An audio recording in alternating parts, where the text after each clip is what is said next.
yang mengatakan firman itu Jibril, kan begitu? Iya. Ya, Jibril. Nah, dalam pengertian pandangan umum, artinya mereka menggambarkan ada satu sosok di luar yang datang menyampaikan. Iya, pengertian Kan begitu. Umum, Iya. Ya. Gitu.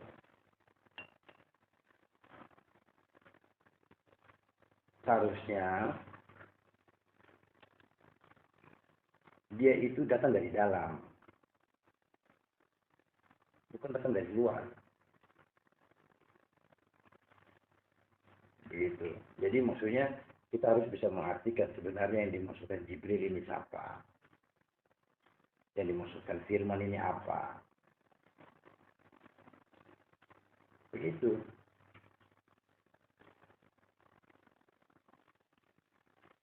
Jadi bukan datanya itu dari luar diberitahukan, tapi dia timbul itu dari kedalaman yang paling dalam. Nah, dari kesucian jiwa. Baru dia itu suara yang suci itu dia berkata, membisikkan. Jadi bukan ucapan dia, bukan dia yang melihat, bukan dia yang mendengar, bukan dia yang berkata, tapi yang suci tadi yang di dalam itu yang berkata. Makanya dibilang itu firman. Pada dalam berkata itu dia dalam keadaan sadar. Ketika Rasul itu menerima wahyu ada kalanya, misalnya dia nggak tahu. Iya. Itu bukan kalau Allah itu bukan ilahnya yang bicara yang paling dalam. Iya. Iya.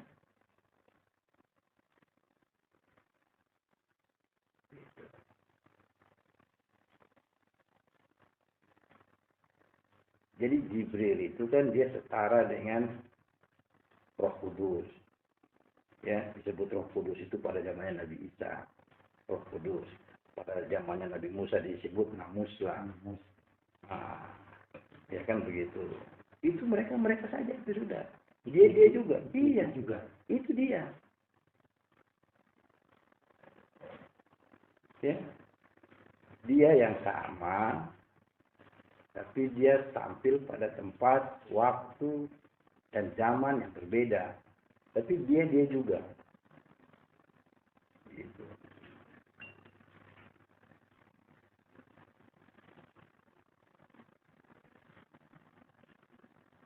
Dengan bahasa yang berbeda-beda. Maksudnya itu juga.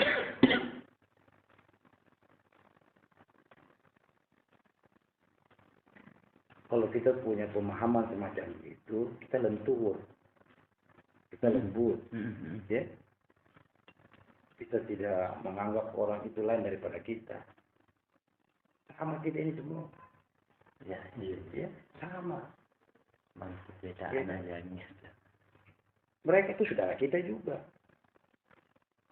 Ya, mereka punya pemahaman, ya dengan yang memberikan satu bimbingan itu, yang membimbing ini, gitu loh, sebagai satu panutan mereka misalnya.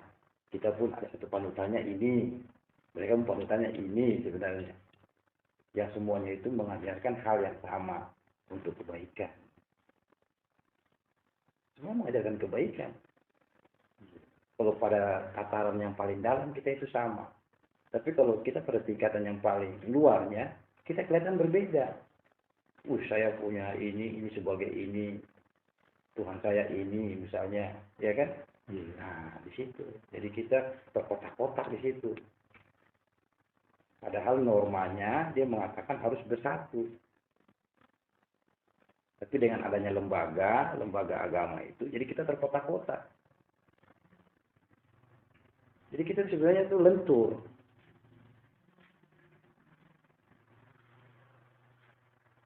Ya. Gak boleh kita itu homogen, tidak boleh. Karena Tuhan itu dia suka heterogen. Ya, tidak boleh kita itu mau semua itu sama. Sementara Tuhan mau itu berbeda-beda. Tidak bisa. Kelihatannya berbeda-beda, tapi sebenarnya sama. Kita maunya sama, orang harus mengikuti kita punya pemahaman. Ya, kita lihat orang berpemahaman semacam ini, kita melihat miring. Ya, Kita lihat dari sini miring, tapi mereka tidak melihat miring, mereka melihat lurus kan. Sebaliknya mereka melihat kita miring. Kalau pada tataran yang itu. Nah, timbullah jadi apa namanya, yaitu tadi hujat menghujat, ya, timbullah macam-macam itu yang sifatnya artinya saling menyalahkan. Saling menyalahkan itu yang di luar yang keluar, bukan yang dari dalam egonya yang keluar. Iya. Kata-kata Nabi itu mengatakan bahwa seandainya saudara saya Musa alaihissalam hidup di zaman ini, dia akan mengikuti syariat saya. Iya. Itu membaca itu kan tidak sama orangnya. Iya.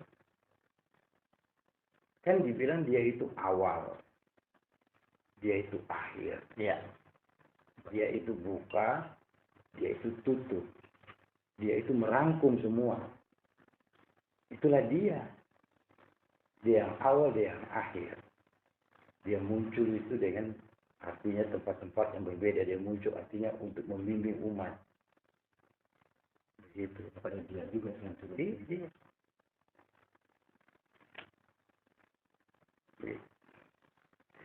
Jadi kalau kita kembalikan ke dalam pemahaman, ya,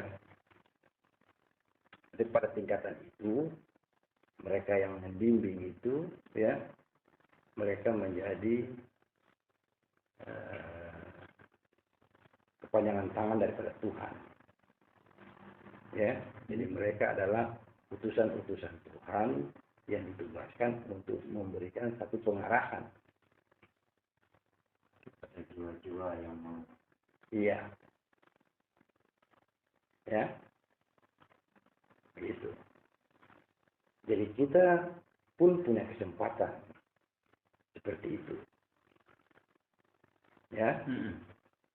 Nah, jadi kalau kita kembalikan seperti kata Ibnu Arabi, dia bilang begini, dulu saya ini adalah anorganik, ya, kemudian saya menjadi mineral, kemudian saya menjadi bebatuan, kemudian saya menjadi tumbuhan, lalu saya tumbuh menjadi tumbuhan, saya mati dari tumbuhan, lalu saya menjadi binatang, kemudian saya menjadi manusia.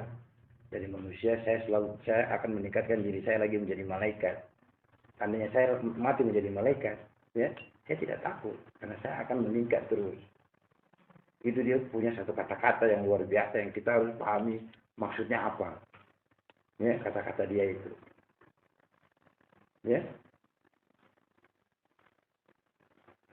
Karena pada posisi kita sekarang ini menjadi manusia, berarti kalau dari bahasanya Ibnu Arabi itu berarti kita pada level yang ke-6 dan ke-7.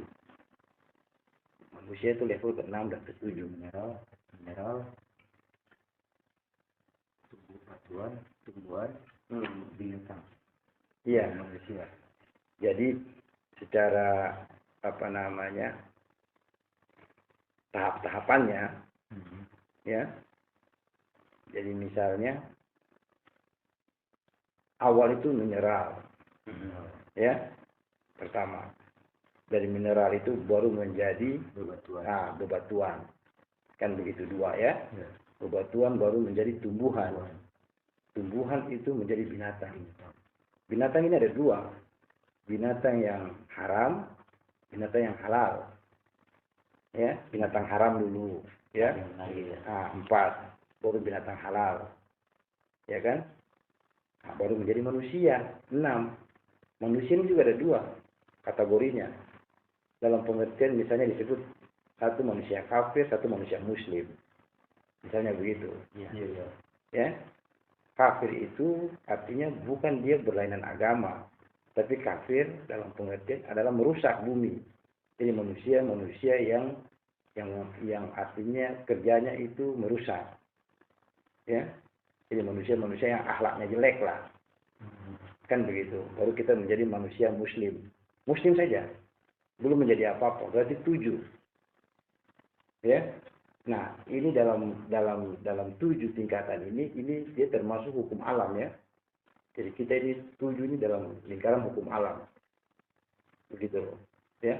Harusnya kita ini dari muslim ini kita harus bisa keluar lagi, meningkatkan kita punya kualitas diri untuk masuk ke dalam jalur gaib.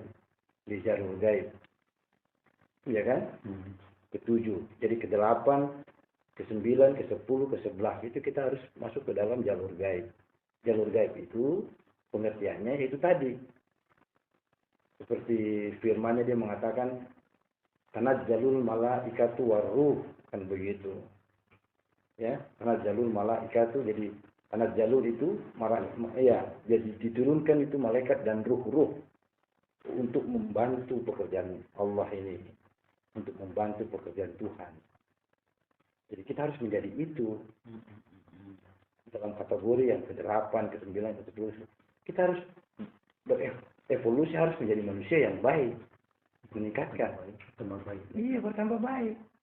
Jadi kita masuk ke dalam jalur itu untuk didatangkan, kita membimbing orang ke jalan yang baik, memberitahukan hal yang baik, ya, mengabarkan hal yang baik, kabar baik dan kabar peringatan-peringatan kita kabarkan kepada orang. Harus begitu. Berarti kita itu diperbantukan, diperbantukan kita turut memperbantukan pekerjaan Tuhan.